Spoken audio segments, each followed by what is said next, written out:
Hola, soy Antonio Urquizar y quiero agradecer a Mateo Mancini y a Jesús Pascual la invitación a participar en este congreso virtual, bueno, en esta actividad en la que estamos en casa grabando cosas para otras personas que también están en casa, ¿no? Y bueno, entre las muchas posibilidades que se me ocurrían, elegí justamente esta pintura de Griet de Peter Bruegel el Viejo, porque es una pintura a la que llevo tiempo dando vueltas en mi cabeza, pero también porque es una pintura que creo que es adecuada para este tiempo de desesperanza en el que estamos, este tiempo en el que, por mucho que nos hubiéramos hecho la idea de que, o al menos en esta burbuja de la Europa occidental, de que la vida de varias generaciones podía transcurrir en una aparente ilusión de placidez, pues la vida viene a contarnos que no es así, ¿no? Que las incertidumbres, que el miedo, que la desesperanza también están en nuestro tiempo, como lo estuvieron sin duda y sin que él se planteara que pudiera ser de otra manera en la época de Bruegel el Viejo, ¿no? En los años de su vida Europa estaba envuelta en una continua guerra entre potencias y entre sectas religiosas, y en la vida de Bruegel también la muerte era una amenaza constante. Pero a mí me interesa esta pintura no solamente porque nos cuenta esto, eso es el tema de, bueno, en mi opinión, de gran parte de la pintura de la Edad Moderna, sino porque Bruegel aquí también nos cuenta cómo de pronto todo se puede poner patas abajo, ¿no? Es un cuadro que está, en cierta manera, sustentado sobre la reflexión sobre la inversión de papeles, sobre el pensamiento a contrapelo, sobre cómo algo nos saca del momento en el que estábamos, ¿no? Y si algo ha sucedido estos días es que hemos salido de donde estábamos hace tan solo 2 semanas. El cuadro es Griet, como decía antes, es el personaje, pero es el título con el que normalmente se le conoce. Pensamos que fue pintado por Bruegel hacia 1563, justo después de llegar a Bruselas desde Amberes, y se encuentra hoy en el Museo Mayer van der Berg, después de haber sido adquirido por Fritz Mayer van der Berg a comienzos del siglo XX. Aquí se nos representa a un personaje y a una historia que formaba parte del folclore flamenco. Es un personaje popular, es una gigante de la que los proverbios decían que había sido capaz de volver al infierno, de robar allí despojos de su victoria y de volver sana y salva,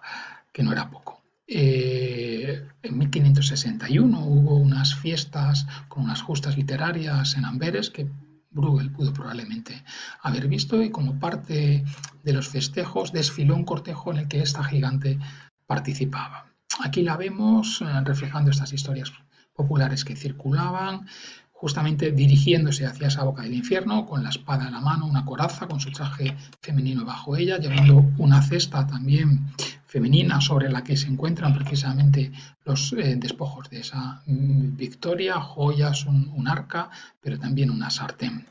Y acompañada, seguida por un ejército de mujeres que están luchando contra soldados, demonios, en medio de esta tremenda desolación de la guerra, con edificios en ruinas, con demonios saltando, con la muerte acechando,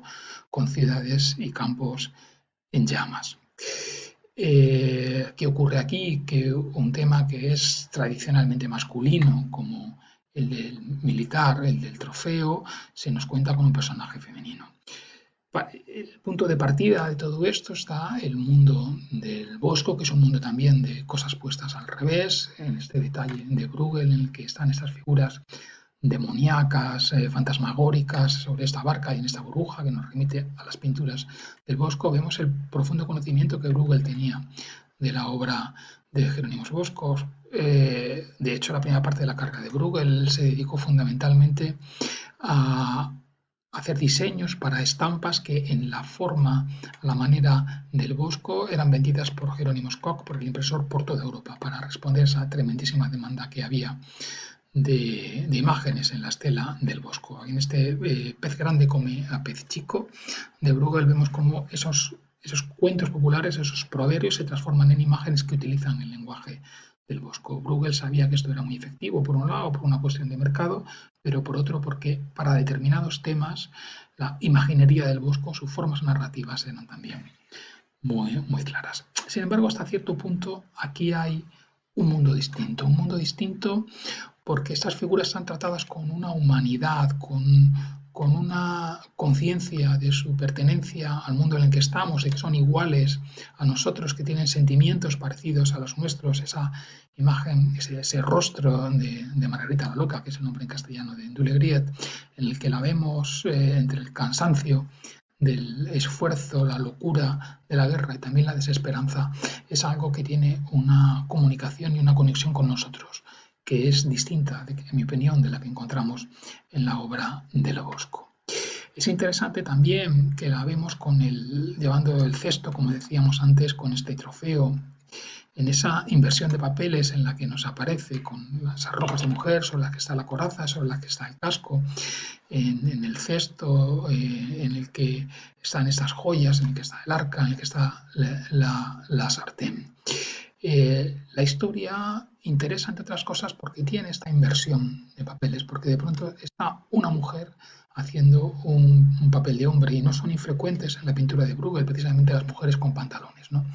En esta idea que sin duda era misógina, pero que era efectiva para plantear a los espectadores la idea del mundo patas arriba y de una reflexión sobre la falta de sentido que tenía el mundo que les rodeaba. Es interesante ver además el contraste, ¿no?, entre esa idea del trofeo que vemos aquí en una estampa de un libro de la segunda mitad del 16, más o menos cercano en fechas a este cuadro de Bruegel, en el que Onofrio Pambinio recoge toda la tradición clásica de los trofeos, esa cosa tan solemne, tan ordenada de las procesiones romanas, de la llegada del carro a Roma trayendo las riquezas de los vencidos frente a esta locura de la guerra, frente a este sinsentido que representa Dulegriet, ¿no? Y esto es, este contraste para mí es una buena evidencia de la potencia significativa y del interés que tiene el cuadro de Bruegel. De cuadro sabemos por Karel van Mander, a quien vemos de quien vemos en esta imagen la estampa con el retrato de Bruegel que aparecía en su biografía de Bruegel. Sabemos que es un cuadro que probablemente estuvo en el palacio del emperador Rodolfo II en Praga, y es un cuadro cuyo tema identifica Van Mander de esta manera, ¿no? Una Dulegriet llevándose los despojos en la misma cara del infierno y con un aspecto de loca y vestida de manera extravagante. Es interesante que, siendo el tema de este cuadro los expolios, este cuadro que estuvo en Praga, y aquí vemos a Rodolfo II, acabará justamente siendo parte del expolio que hicieron los suecos, el ejército sueco, en Praga, ¿no? Y pasará a formar parte de la colección, un expolio expoliado, ¿no? La propia locura de ese tiempo alcanza la misma historia material de este cuadro. Y es interesante esta idea de la subversión, de la inversión de género, de la humanidad de este cuadro, también para ponerla en contacto con otras obras de Bruegel y para ver también que no era tan distinto de lo que podemos encontrar. Y aquí tenemos dos ejemplos: el paisaje de invierno con una trampa para pájaros y el juego de niños. El paisaje de invierno con una trampa para pájaros es un cuadro que se encuentra en Bruselas, que aparentemente representa algo muy contrario a lo que veíamos en Dulegriet, esta placidez de los paisanos flamencos jugando en el río helado, pero aquí, justamente aquí, vemos una trampa para pájaros, una madera, una puerta vieja usada para caer al tirar de una cuerda sobre los pájaros y cazarlos. Lo mismo que tenemos también este agujero en el hielo aquí por el que cualquier persona puede caer. ¿Qué hay aquí? Según interpreta la mayor parte de la historiografía del arte hoy, pues bajo esta estampa de vida cotidiana, una alegoría de la fugacidad de la vida y de los peligros que nos acechan. O aquí, en Juego de Niños, que es un cuadro en el que vemos este catálogo con más de 80 juegos infantiles que en esta calle tomada por la infancia, que hay también posiblemente pues una reflexión sobre la falta de sentido del comportamiento humano, al menos del que tenemos los adultos, que no somos tan distintos de estos niños que con toda seriedad hacen sus juegos como nosotros hacemos nuestras tareas, nuestros trabajos. Una cosa interesante en Bruegel es que en esta idea del pintor campesino que circulaba desde Van Mander en adelante, en esta idea de un pintor que simplemente representa la vida cotidiana, hay también un pintor que se interesa por contar cómo es la vida y que lo hacen personajes como estos que estamos viendo aquí, en Doyle Griffith, estos niños que juegan sobre un barril, con un tremendísimo respeto por los congéneres, ya sea un niño o ya sea ese gigante, esa gigante que avanza entre la locura de la guerra, ¿no? Y aquí es donde yo creo que realmente está la subversión de la pintura de Bruegel,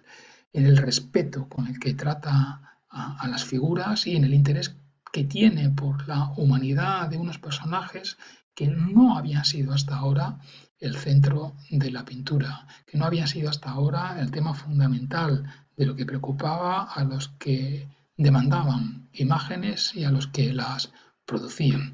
y que no lo fueron tampoco de manera central en la Europa siguiente, pero que por lo menos a partir de Bruegel sí se encontró una línea que podía seguirse. Muchas gracias.